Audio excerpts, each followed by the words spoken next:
할렐루야. 오늘 우리가 함께 나눌 말씀의 제목은 언약을 기억하리라. 언약을 기억하리라. 이 말씀 통해 살아 역사하시는 하나님의 음성 들으시기를 축복합니다. 세상에 존재하는 많은 동화가 있습니다. 왜냐하면 어릴 때부터 책을 읽는 것도 중요하고 아이들이 생각하는 것도 중요하고요. 많은 것들을 이제 좋은 교육을 위해서 이제 각 나라마다 문명이라는 것이 존재하는 나라뿐만 아니라요, 미개한 나라에까지도 서로 하나 동화라는 것이 있어서 아이들에게 가르치지요. 그 동화 중에 무지개만큼 많은 이야기거리가 있을까라고 이렇게 생각을 해봅니다. 이 무지개가요, 보이는 원리가 간단하다고 해요. 여러분, 오늘 저 앞에 바탕화면이요, 그림이 아닙니다. 여러분, 저거 사진입니다. 무지개는요, 공기 속에 있는 물방울과 물방울이 햇빛이 이제 통과하는 과정 가운데에서 만들어내는 아름다운 현상이라고 합니다. 공기 속에 떠 있는 작은 물방울들이 햇빛을 받아서 빛이 이제 분산하는 거죠. 그러면서 뭐가 되냐면 햇빛이 가지고 있는 그 빛이요, 한 색깔이 아니지 않습니까? 그 색깔들을 갖다가 이렇게 딱 갈라주는 그런 역할을 한다는 거예요. 실제 무지개를 우리가 보통 몇 색깔이라 그러죠? 7가지 색깔이라지 않습니까? 이렇게 예쁜 색깔들이 이렇게 드러나는 그런 현상이라고 합니다. 무지개는 보이는 곳에 가면은 거기에 무지개가 있어요, 없어요? 없죠. 그 정도는 다 경험하셨죠? 이미 다 졸업하신 줄로 믿습니다. 그래서 이제 무지개를 소재로 한 동화 속에서는요, 이룰 수 없는 헛된 꿈이라고 하는 그런 그 내용을 가지고서 이제 비유로 아이들에게 가르침을 교훈을 줍니다. 우리나라에도 이런 내용의 동화가 있고요. 일본의 유명한 전래 동화에도 이런 내용을 가진 그 전래 동화가 있는 것으로 압니다. 거기 가면은 무지개를 잡을 수 있을 것 같아서 보이는 그곳에 이제 갑니다. 열심히 아이들이 달려갑니다. 근데 거기 이제 그 산마루에 가보면은 무지개는 벌써 어디 가 있어요? 저쪽 산마루에 가 있죠. 그렇듯 그 건너편에 있는 걸려 있는 모습 때문에 이제 만들어지는 그런 이야기일 겁니다. 과연 이거는 신기루의 그런 일종이라고 말하면은 사실 맞을 텐데 너무 삭막해져 버리는 게 아닐까 생각해 봅니다. 그러면 과연 그 큰 무지개를 잡으면 여러분, 잡으면 뭐 할 거예요? 그걸 키울 겁니까? 먹을 겁니까?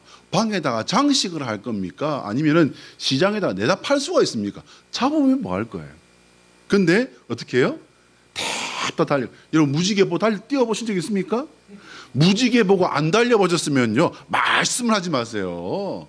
고무신 신고요, 무지개 잡으려고 장동 그 신장로길을 갖다가 열심히 달렸던 적이 있단 말입니다.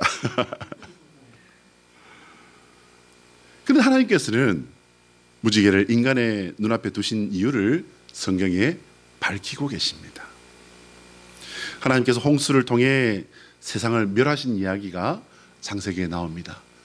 읽어보면요, 노아 중심의 이 서술로 기록되어 있기 때문에 그렇구나, 그렇구나. 근데 여러분, 이 노아 홍수 사건을 영화화한 영화들이 꽤 있죠.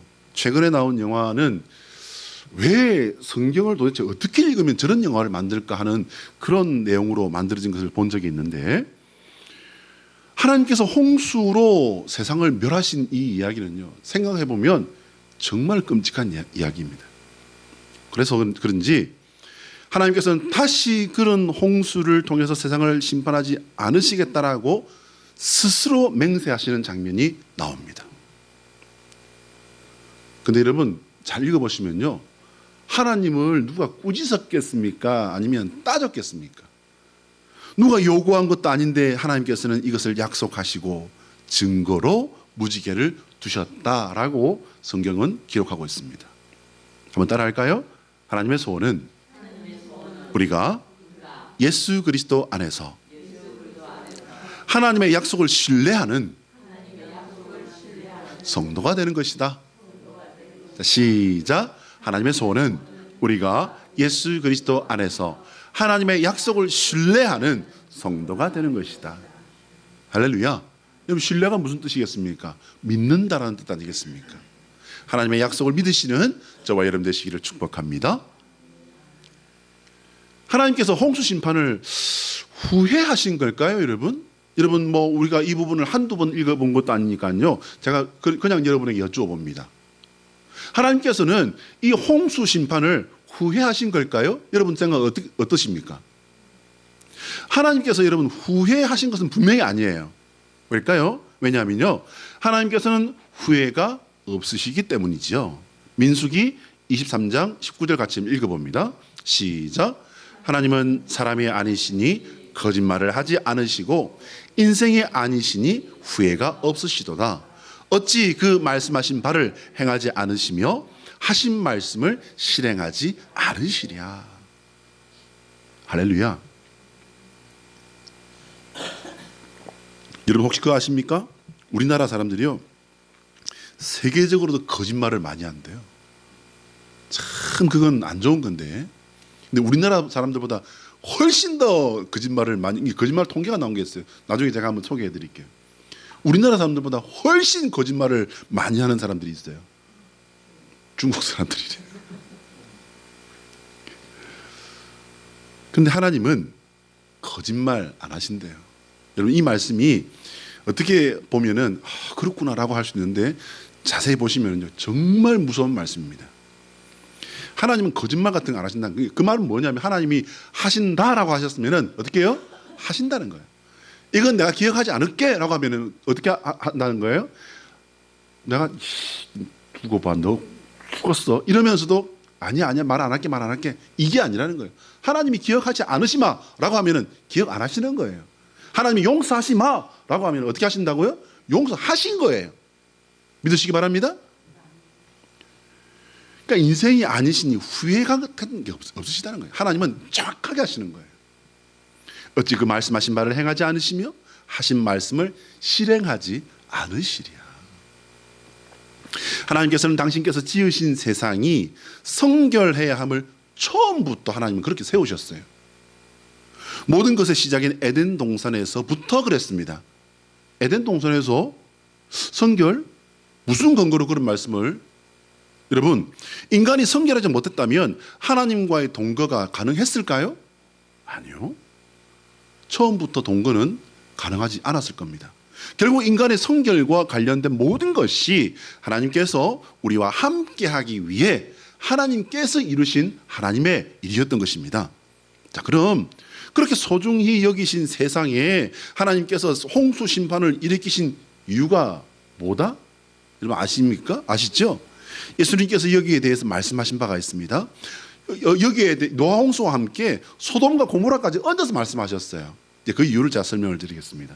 누가복음 17장 27절로 29절 같이 읽습니다. 시작. 노아가 방주에 들어가던 날까지 사람들이 먹고 마시고 장가들고 시집가더니 홍수가 나서 그들을 다 멸망시켰으며 또 롯의 때와 같으리니 사람들이 먹고 마시고 사고 팔고 심고 집을 짓더니 롯이 소돔에서 나가던 날에 하늘로부터 불과 유황이 비오듯 하여 그들을 멸망시켰느니라. 여러분 언뜻 봤으면요 그냥 평상 일상적인 삶을 사는 것처럼 그렇게 보이지 않습니까? 그런데요 저게 어떻게 하나님의 진노가 임할 수 있지? 왜 하나님은 저렇게 자기 삶에 열심히인 사람들을 하나님이 진노로 멸하실 수가 있지? 라는 생각을 하실 수 있습니다. 그러나 학자들에 의하면요 노아 시대에도 그랬고 소돔과 고모라도 그랬고요 똑같은 타락의 양상을 가지고 있었습니다. 그게 뭡니까? 종교의 타락이에요. 아주 음란하게 신을 섬기는 다른 거짓 신을 섬기는 그런 종교가 아주 발달했다는 거예요. 그뿐입니까? 아니에요, 여러분. 여기는 아주 성적인 타락이 심했다는 겁니다. 특별히 성적인 타락 중에 뭐가 있습니까, 여러분? 동성애. 소돔과 고모라는요 동성애 때문에 망했습니다. 그러면은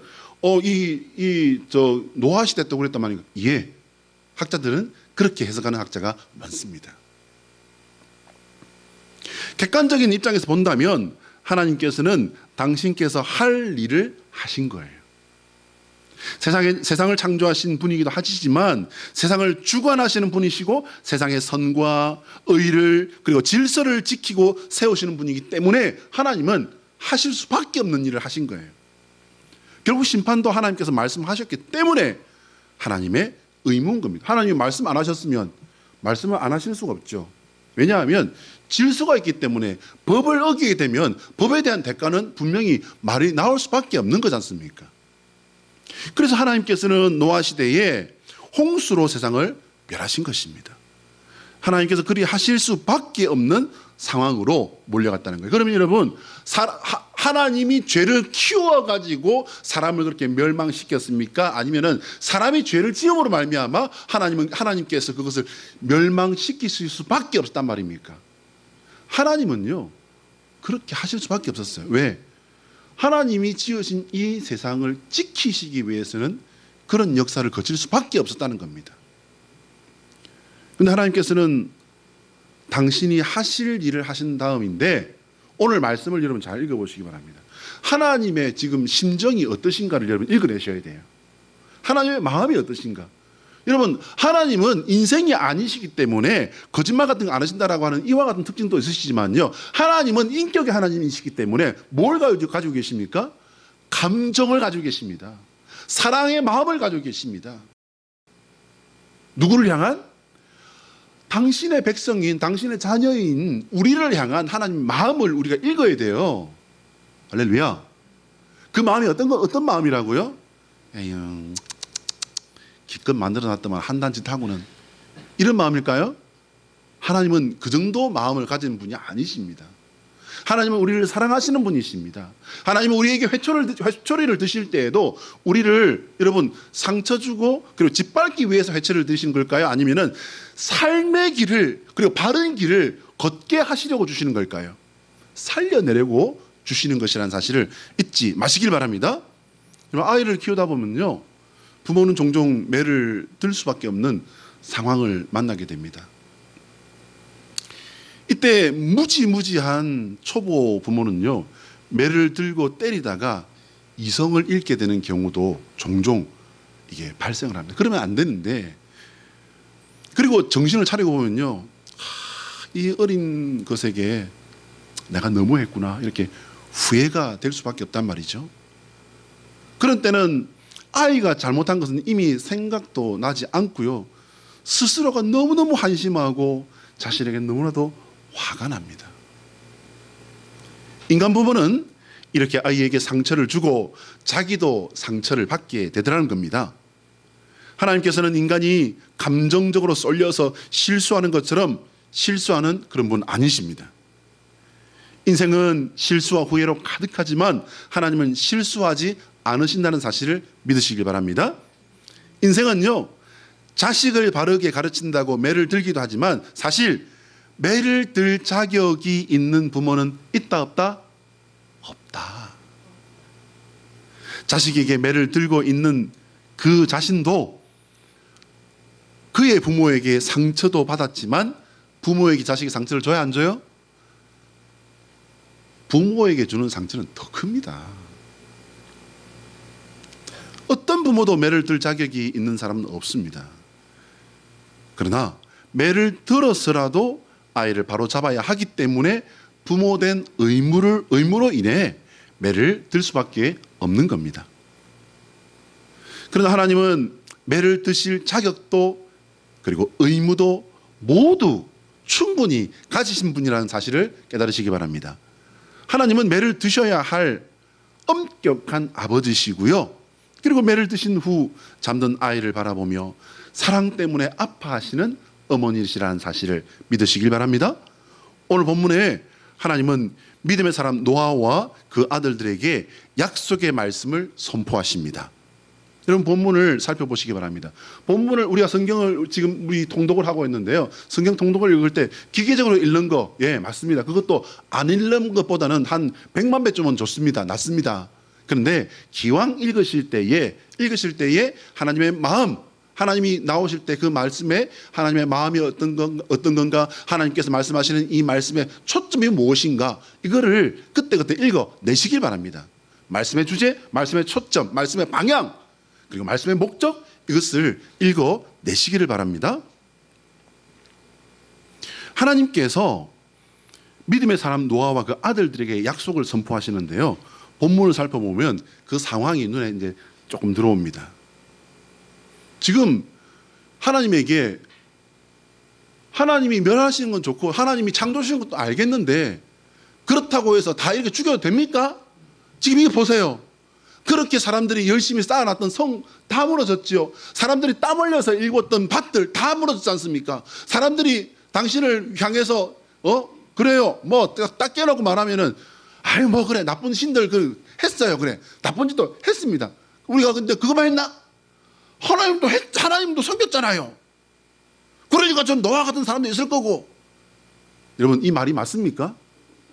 억지죠. 네. 그런데 억지가 됐건 뭐가 됐건 하나님께 따진 사람도 없어요. 하나님께서 하신 일에 대해서 이렇게 정말 억울합니다. 그렇다고 해서 죽일 것까지는 없지 않습니까? 라고 말하는 사람도 없단 말입니다. 그런데 오늘 본문을 살펴보면요. 이 홍수 기간은 총 전체 다 해서 1년 정도 됩니다. 여러분 1년 동안 배 타보셨습니까? 안 타보셨으면 말하지 말아요. 저 1년 동안 배 타봤잖아요. 1년 동안 배를 탄다는 건요. 이게 쉬운 일이 아닙니다. 자고 나면 또 바다, 또 자고 나면 또 바다. 기관실에서 땀 팍 벌려가면서 일하고 나서 26시간을 일을 하고 이제 쉬러 잠시 나갔다가 잠이 든 건지 기절한 건지 또 눈을 떠보면 또 바다. 정말 쉬운 일이 아니었습니다. 그런데 이때는요. 지금으로부터 어떤 과학적인 사료에 의하면 이 노아의 홍수가 7,000년 전에 있었던 사건이라고 얘기하는 이도 있습니다. 이거는 기독교 자료가 아니고요. 과학자들 자료 중에 이런 그 자료가 있습니다. 하나님께서 그 지난 1년 동안 홍수로 인해서 세상을 완전히 쓸어버린 일에 대해서 누가 따진 것도 아니란 말이에요. 그런데 오늘 본문 전체를 여러분 천천히 읽어보시기 바랍니다. 하나님의 마음이 어떤 마음이신지 하나님께서는요. 제가 읽은 하나님의 그 마음은 어찌할 바를 몰라 하시는 것 같아요. 스스로 돌이키는 것 같은 그런 분위기의 내용이에요. 뿐만 아니라 멸해버린 그 사람들과 동물들은 어떻게 됐습니까? 이미 다 죽었습니다. 지금 하나님이 누구를 만나서 누구에게 어떤 말씀을 그 말씀은 뭘 위해서 주는 건지를 여러분 그 말씀을 통해서 우리가 읽어야 합니다. 하나님께서는요. 너무나도 마음이 아프셨던 겁니다. 그뿐 아닙니다. 여기서 우리는 하나님께서 말씀을 주시는 대상을 놓치지 말아야 돼요. 그게 누굽니까? 지금 하나님께서 주시는 말씀을 받고 있는 건요. 새로운 세상을 위해 택하신 사람과 동물들이에요. 하나님의 말씀의 1차적인 대상이 누구란 말입니까? 하나님의 택하신 백성이에요. 하나님의 소망과 약속은요. 죄악으로부터 심판받는 세상이 아니에요.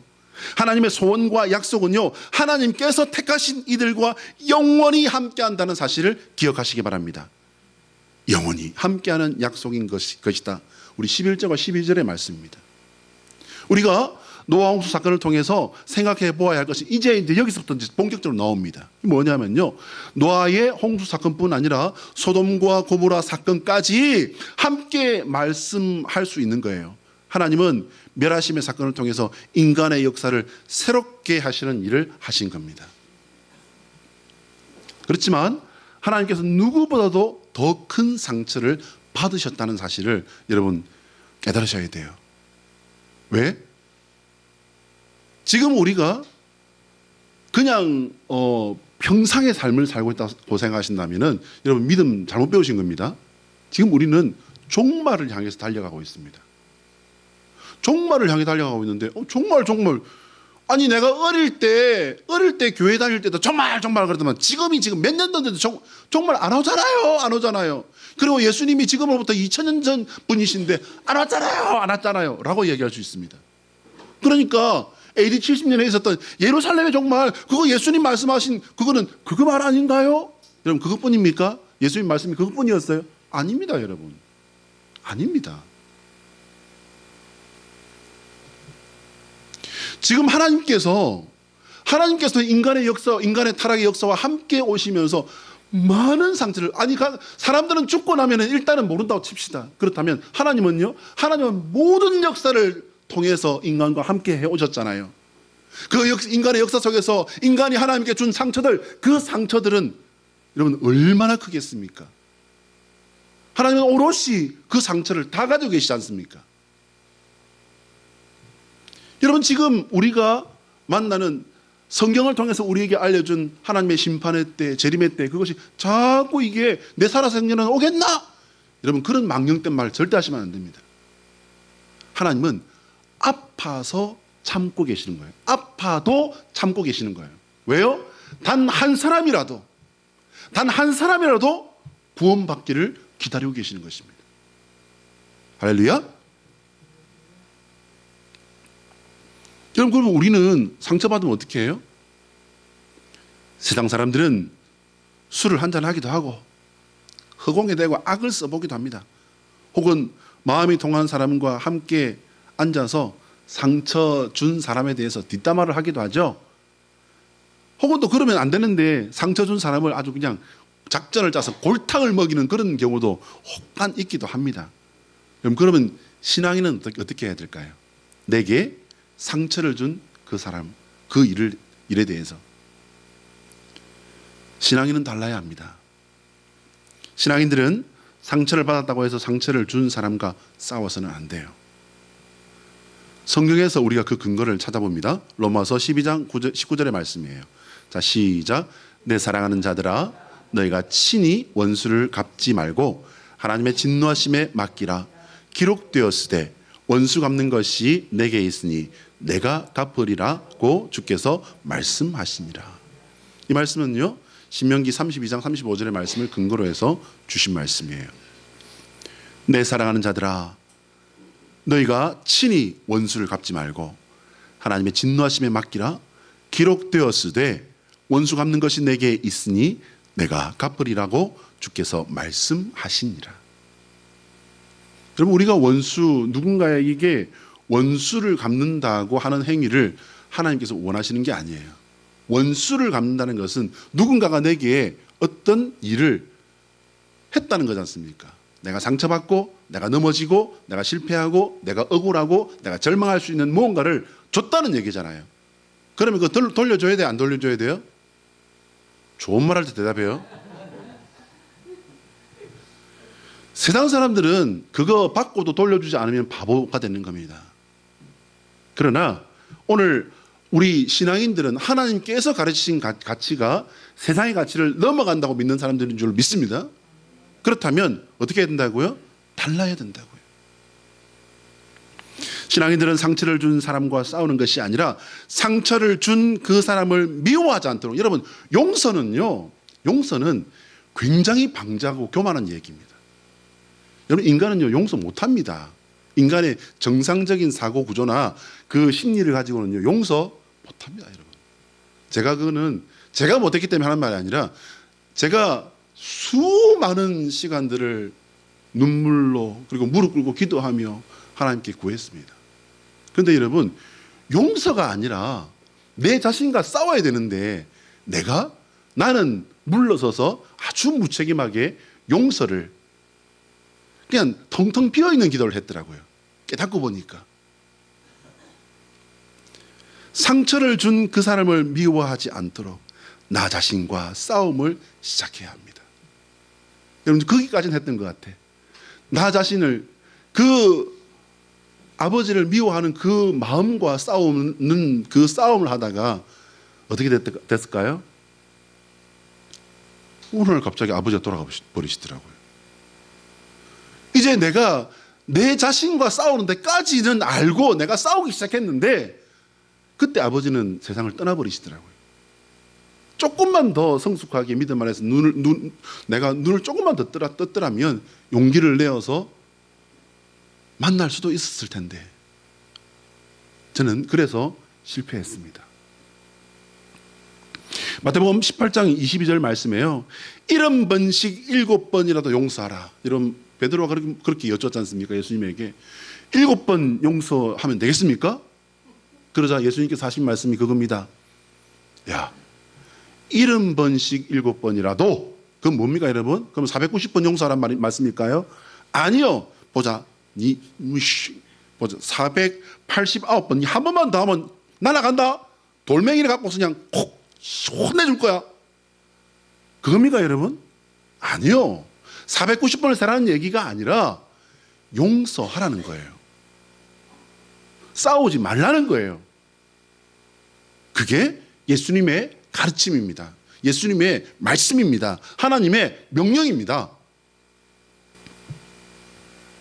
예수님의 말씀 때문이 아니더라도 마음의 상처는 미워하면 더 덫이 나게 되어 있기 때문에 우리 신앙인들은 상처를 받으면 나 자신과 더 열심히 싸워야 하는 줄 믿습니다.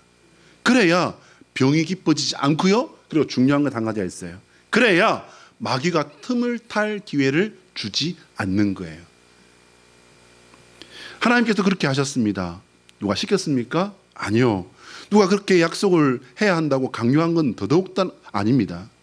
하나님께서는 당신이 결단하시고 당신께서 택하여 살리신 이들에게 그 약속을 내어 놓으신 겁니다. 왜냐하면요, 그것이 홍수 멸망 사건을 겪은 이들이 앞으로 살아가면서 다시 홍수로 인해서 멸망당할 두려움을 없애주기 위해서. 여러분, 얼마나 그 사람들이, 노아뿐만 아니라 그 사람들이 그 모진 걸 보고 말하자면 심리적 상처, 트라우마를 가지고 있겠습니까? 그러니까는 그 역사의 주체이신 하나님께서, 야, 다시는 그런 일이 없을 거니까 너희들 너무 그거 걱정하지 마. 이제 다시는 그런 일, 내가 물론은 이제 심판 안 한다. 나도 정말 못 보겠더라. 그런 말씀이셨잖아요. 그뿐입니까? 하나님께서는 다시 그런 일이 없을 것이라는 사실을 통해서 스스로를 위로하고 스스로를 치유하신 겁니다. 할렐루야. 우리 하나님은요, 혼자 좋은 것만 택하시는 법이 없습니다. 하나님께서는 윈윈, 너도 좋고 나도 좋고 너도 이기고 나도 이기는 윈윈의 달인이시라는 사실을 믿으시길 바랍니다. 그래서 그 시범을 보이신 거예요. 하나님의 시범은 우리에게는 가르침이고 따라야 할 길이라는 사실을 잊지 마십시오. 오늘 바탕화면을 보시기 바랍니다. 파도가 무심히 밀려오는 바다에 언제 비가 왔었는지 무지개가 떠 있어요. 파도가 왜 저기 멈춰서 있을까요? 비는 또 왜 그때 그쳤을까요? 하나님께서는 무지개를 보시며 물의 경계를 넘어오지 못하게 하시고 비를 그치게 하시는 신실한 하나님, 그 하나님의 약속은 오늘도 이루어지고 있다는 사실을 믿으시길 바랍니다. 그러면 우리는 무지개를 보며 무엇을 떠올려야 할까요? 다시 물로 세상을 멸하지 않으시리라는 하나님의 약속만 믿으면 될까요? 하나님께서 약속을 꼭 지키는 분이시라는 것만 알면 될까요? 하나님께서는 당신이 상처받을 것을 몰라서 노아 시대의 세상을 멸하셨을까? 세상을 한번 쓸어버리고 보니 이건 두 번 할 짓이 아니야. 그래, 결심했어. 내가 다시는 이런 끔찍한 일을 하지 않겠어. 아니야. 하나님께서는요, 이보다 훨씬 더 무서운 경고를 우리에게 주고 계시다는 사실을 말씀 속에서 놓치지 마시기 바랍니다. 하나님은요, 당신이 어떤 아픔을 겪더라도 죄를 용서하지 않으신다는 사실을 이 사실에서 함께 우리에게 담아 주고 계신 겁니다. 죄를 죽이기 위해 자신의 하나뿐인 아들을 십자가에 달아 죽게 하신 그분이 하지 못할 심판이 있을까요, 여러분? 예수 그리스도의 십자가는 모든 죄를 씻는 용서와 구원의 도구이기도 하지만 죄에 대해 너무나도 분명하고 엄격하신 하나님의 변하지 않는 뜻임을 거기서 못 박아 보이신 거예요. 모든 역사와 모든 세대와 모든 사람에게 못 박아 보이신 거예요. 전에 말씀드렸잖아요, 여러분. 예수님이 달리신 그 골고다 언덕은요, 온 예루살렘 시내에서 웬만하면 다 보이는 곳에 몽땅 다 완전히 빨가벗긴 채 치욕스러운 십자가에 달려서 몇 날 며칠을 사람들에게 조롱을 당하는 그런 자리였습니다. 근데 알고 보니까 예수님이 달리신 그 자리가 누가 달려야 될 자리다? 내가 달려야 될 자리다. 내가 달려야 될 자리다. 사랑하는 성도 여러분, 그 하나님은 사랑의 하나님인가요? 심판의 하나님인가요? 여러분 생각 잘 하셔야 됩니다. 한번 따라합시다. 예수 그리스도의 십자가는 구원과 심판을 위한 하나님의 결심이다. 시작.